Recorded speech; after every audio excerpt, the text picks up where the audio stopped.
Hello friends, मेरा नाम doctor Pooja Agarwal है and today I am going to brief you regarding instruction to be followed after implant procedure. अगर आपने implant procedure कराया है उसके बाद ऐसे कौन कौन से इंस्ट्रक्शंस हैं आपको फॉलो करने चाहिए।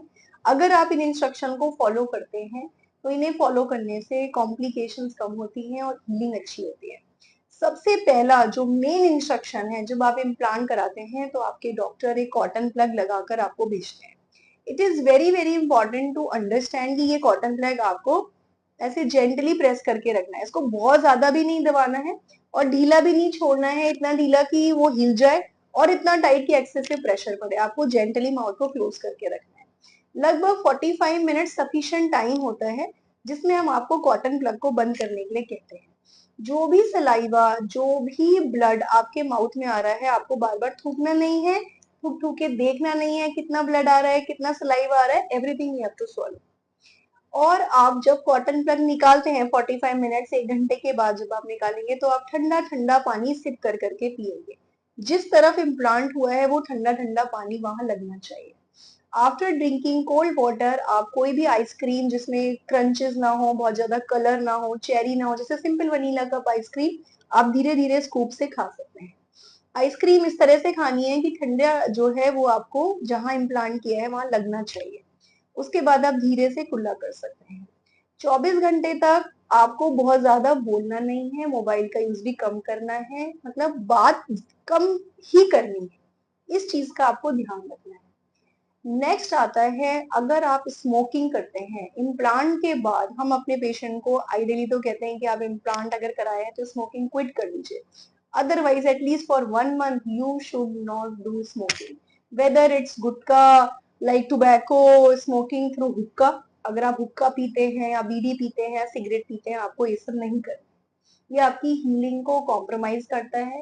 इम्प्लांट को भी बोन के साथ जो अपना ऑस्टियो इंटीग्रेशन होता है उसको कॉम्प्रोमाइज करता है, नहीं कि जो इम्प्लांट धीरे धीरे बोन के साथ जुड़ता है उसको भी ये आपका परफेक्टली नहीं होने देता। तो it is very very important to understand.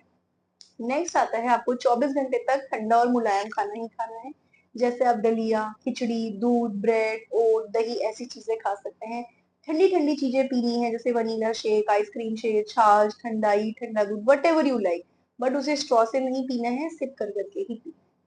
आपको आपके डेंटिस्ट ने कुछ मेडिकेशन बताए होंगे जिसमें एंटासिड हो सकता है, पेन किलर हो सकता है, एंटीबायोटिक हो सकता है, मल्टीविटामिन हो सकते हैं, स्वेलिंग को कम करने के मेडिकेशन हो सकते हैं, हीलिंग के मेडिकेशन हो सकते हैं।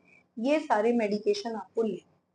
24 घंटे के बाद आप खाना पीना अपने कंडीशन के हिसाब से, अगर आपको लगता है कि आज आप चपाती दाल राइस खा सकते हैं तो आप डेफिनेटली खाइए।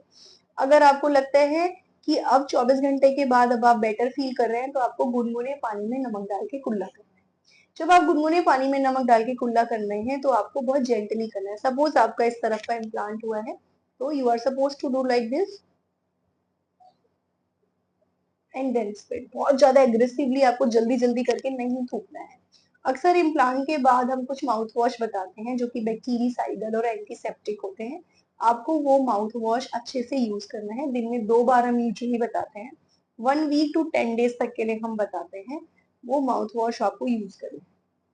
कुछ केसेस में इम्प्लांट्स के बाद स्टिचेस आते हैं। अगर स्टिचेस आए हैं तो आपको हफ्ते 10 दिन का कोई एक डेट आपके डॉक्टर देंगे, आपको उस दिन जाकर स्टिचेस रिमूव कराने हैं। इम्प्लांट सर्जिकल प्रोसीजर के बाद सपोज आज हमने किया है तो 2 से 3 दिन के बाद हम एक फॉलो अप के लिए आपको बुलाते हैं। पहले आपको फॉलो अप के लिए जाना है, जाके प्रॉपर चेकअप कराना है, आपके डेंटिस्ट आपकी हीलिंग चेक करते हैं, आपके स्टिचेस चेक करते हैं, आप मेडिकेशन ले रहे हैं नहीं ले रहे हैं, सारे इंस्ट्रक्शन फॉलो कर रहे हैं नहीं कर रहे हैं, वो सारी चीजें देखी जाती हैं।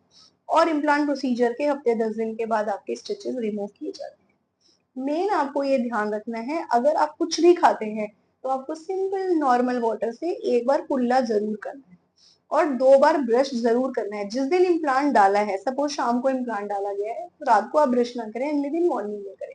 अगर डे टाइम में आपका इम्प्लांट डाला गया है तो भी रात में ब्रश अवॉइड करके आप अगले दिन कर सकते हैं। पर ब्रश करना जरूरी है। अगर आप, कई लोग इम्प्लांट के बाद ब्रश नहीं करते हैं जिसकी वजह से सेकेंडरी इन्फेक्शन हो जाता है, खाना फंसेगा या खाने के पार्टिकल रह जाएंगे तो प्रॉपर हीलिंग नहीं होगी, उसमें बैक्टीरियल ग्रोथ होने लगती है। तो बहुत जेंटली ब्रश करें और धीरे धीरे आप कुल्ला भी करें। अक्सर इम्प्लांट के बाद अगर हमें मल्टीपल इम्प्लांट डाले गए हैं तो हम आपको ओपीजी यानी कि बड़ा एक्सरे भी रिकमेंड करते हैं, और हफ्ते 10 दिन के बाद स्टिचेस जब आप रिमूव कराने आते हैं तो वो हम एक आपको रिकमेंड करते हैं, उसको हम देखते हैं that whether everything is perfectly fine. Once we are sure, then we remove your stitches also. So these are simple instructions after implant procedure. I am sure if you are going to follow these instructions, अगर आप इन instructions को ढंग से follow करते हैं, post operative complication नहीं होंगी या कम से कम होंगी। इसके अलावा हीलिंग भी अच्छी होगी, इम्प्लांट की प्रोग्नोसिस अच्छी होगी, तो आपको जब आपके डेंटिस्ट दांत लगाएंगे या जो हम दांत लगाएंगे तो आपका एक अलग रिजल्ट निकल के आता है। आई होप ये सारे इंस्ट्रक्शंस आप ढंग से फॉलो करेंगे and you will feel a difference. Thank you so much. नमस्कार।